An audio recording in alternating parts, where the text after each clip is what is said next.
What's going on, everyone, and welcome back for some Montreal Expos OOTP 25 action. So in this episode today, we're going to be handling the first-year player draft. But before we get that started, I just want to take a look at a trade we just pulled off. We just traded James Karinchak, who had been struggling for us mightily. And I think, if I'm not mistaken, only had 2 more years left of control. Our top prospect, Jose Caballero, but with his eye being his only real attribute, I'm fine pulling that trade off.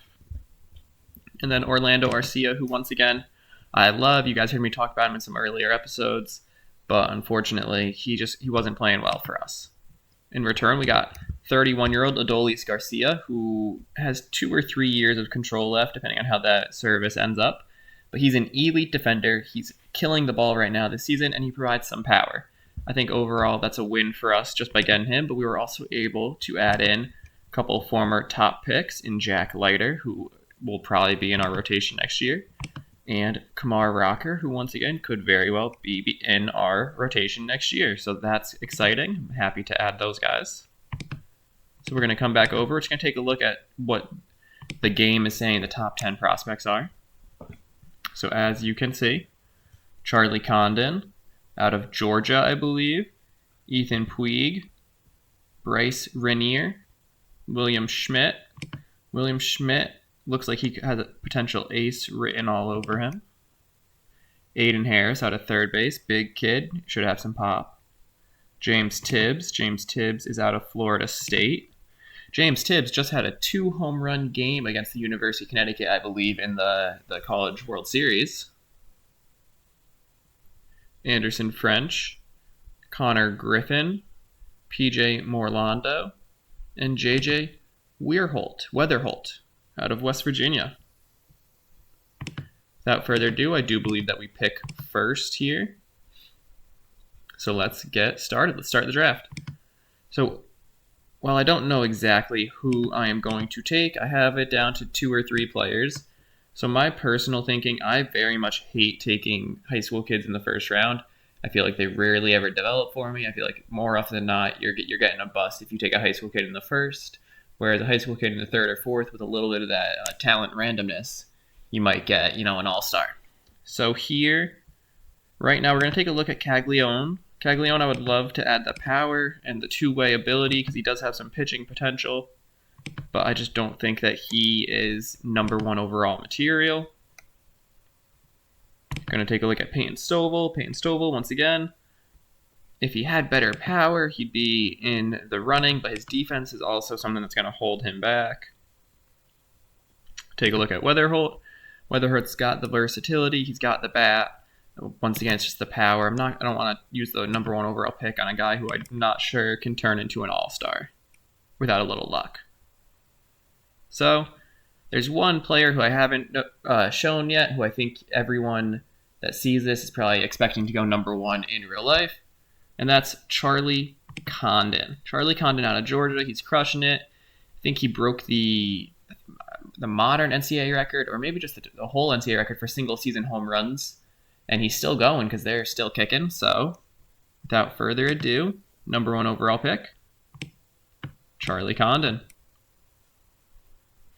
We're going to draft, and we are just going to meet his demand. So now we're going to see who Utah takes. Utah takes Weatherholt. Okay, I like that pick. Weatherholt was probably in my top 2 or 3. I think he was probably number 2, I'd say, if I had to rank him. Caglione, I think, has the higher ceiling, but Weatherholt has the higher floor. Number 3, we got Travis Bazzana. Number 4 is PJ Morlando. Number 5 is Tommy White. Tommy White out of LSU. Yep. Another guy who can crush the ball, but his defense leaves a lot to be desired. They just took a first baseman at number 5. So at this point, we've seen the top 5. We are going to simulate to our next pick. Next one's up. As you can see right away, William Schmidt is still available. He is going to be one that's going to be tough to turn down. Matt Ager. Matt Ager's got some serious potential. He's got a great personality, UC Santa Barbara. Talon Bell. Talon Bell's got two-way potential. Good fielder. Monster changeup. Only issue is that as a pitcher, I mean, he's very good, but he's not great. Clinton Harris. Clinton Harris looks like he could be an absolute superstar. Let's see where the highest batter left is. Ethan Bates. Not what we're looking for. He's got two-way potential, though. But as a reliever, so not what we want. We're just looking to see any names that jump out at us. Ty Evans. Ty Evans has some serious potential. Let's see who the scout recommends. If it's who I'm thinking, it's William Schmidt. Yep, William Schmidt's who I was thinking. William Schmidt looks like a future ace. It's a lot of money, but we have the budget, so why not take the best available player? Let's go to our next pick here. Talon Bell's still available. Talon Bell's pretty cheap too. Let's see, is there a big discrepancy? OSA likes him more than we do. Okay. We're not gonna drag this one out. We're gonna go Talon Bell. We're gonna meet his demand. Next pick here. Still a lot of pitchers left. Chase Alsop out of Auburn. Nick Abram. Ager's an interesting one because we had pointed him out before, and maybe 4th round is some good value for him.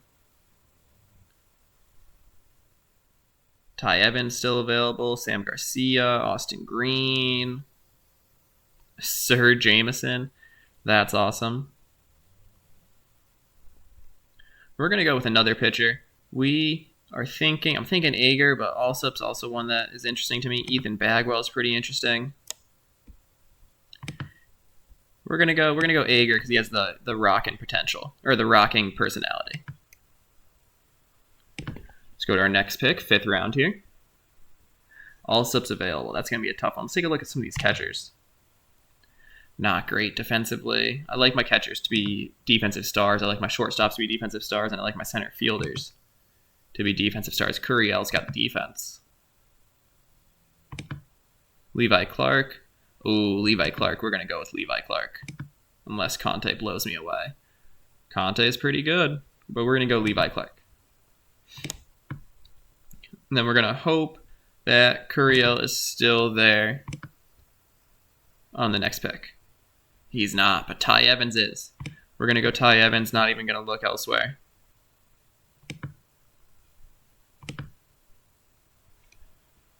Okay. Let's see who we have.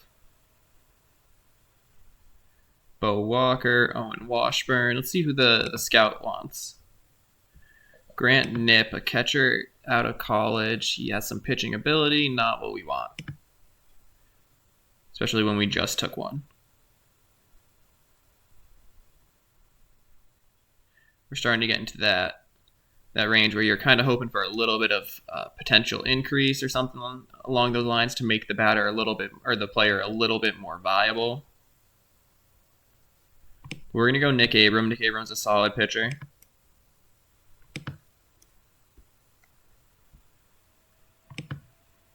We're going to go Dingus here, I think.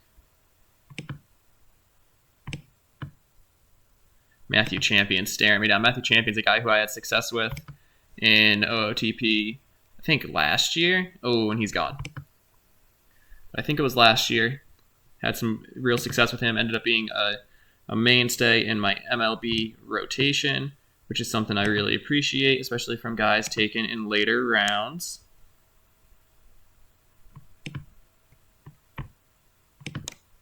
Nothing jumping out at us here. I'm going to want to go pitcher. I'm going to start wanting to put an emphasis on kind of those soft skills. So maybe not a 5-tool player, not a guy who I think could hit 40 home runs. But like right here, Braswell, great middle infielder, plays defense, is versatile, and he's got outfield ability too. So that's a guy that I'm going to take here. That's someone who could very easily slide in as an MLB utility guy.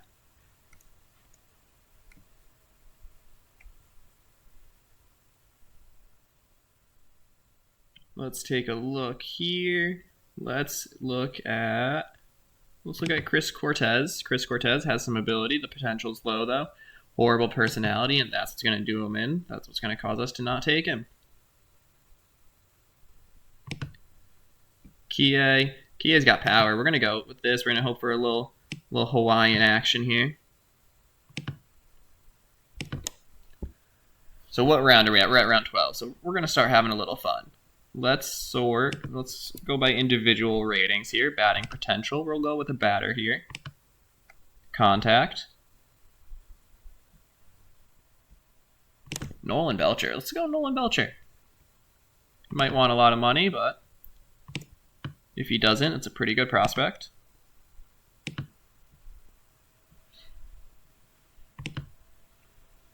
We're going to go with Woody here.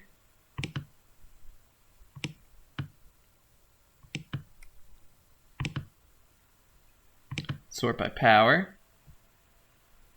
Max McGuire. This is Mark McGuire's son. So easy selection here. We're going to go Max McGuire. Obviously, he's not playing like his dad, but who knows? Might end up getting some home runs out of him. And immediately I am cycling on Tywone Malone. For one reason and one reason only, if I remember correctly, 6'4", 315. He's an absolute monster. And, you know, in theory, that's exactly the science you need to hit a lot of home runs. Just be massive. Let's come over here. We got Yoel Tejada. Yoel Tejada, good pitcher. Can also bat. We're going to go with Yoel Tejada.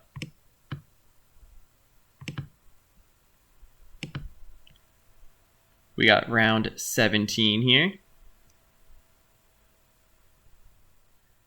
Robbie Ashford out of the University of Oregon. Not going to take him just yet, but former backup quarterback at the University of Oregon. I always love taking the crossover guys. Those are very fun to me. Gavin Casas. Someone can let me know if that's any relation to Tristan Casas. Mo Hampton Jr. Love the fun ones there. Let's pull up pitching potential. Sort by stuff. Cameron Hill. We're going to go Cameron Hill here. He's got a nasty curveball, terrible personality. But in the 17th round, that's okay.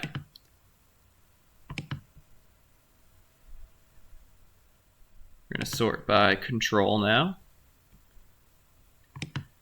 Calvin Bickerstaff. Not quite what we want. Let's see anyone else here. Anyone else here that pops out to anyone? Nothing I'm seeing there. Let's sort by movement. A lot of relievers. Zach Duenas.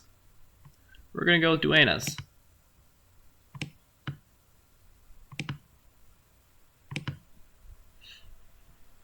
Let's sort by velocity here for the 19th round. Victor Quinn pops up. Victor Quinn out of Oregon State, out of a power school, but just not someone who I think can really have any sort of chance to make it in the pros.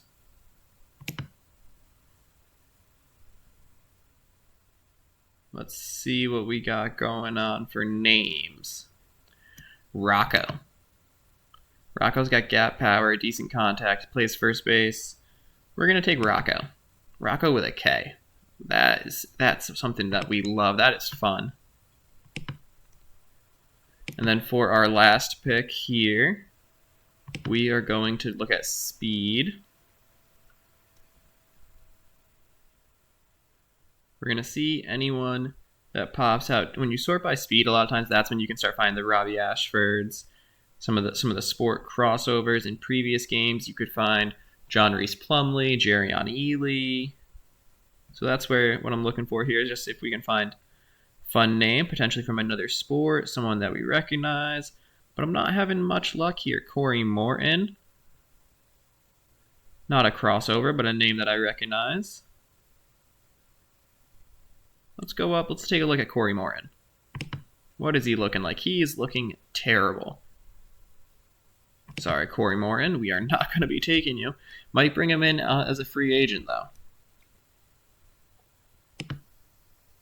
Jacob Humphrey's got defense, pretty good contact. He's tiny, but he's fast. We're going to go with Jacob Humphrey out of UMass Lowell as our final pick.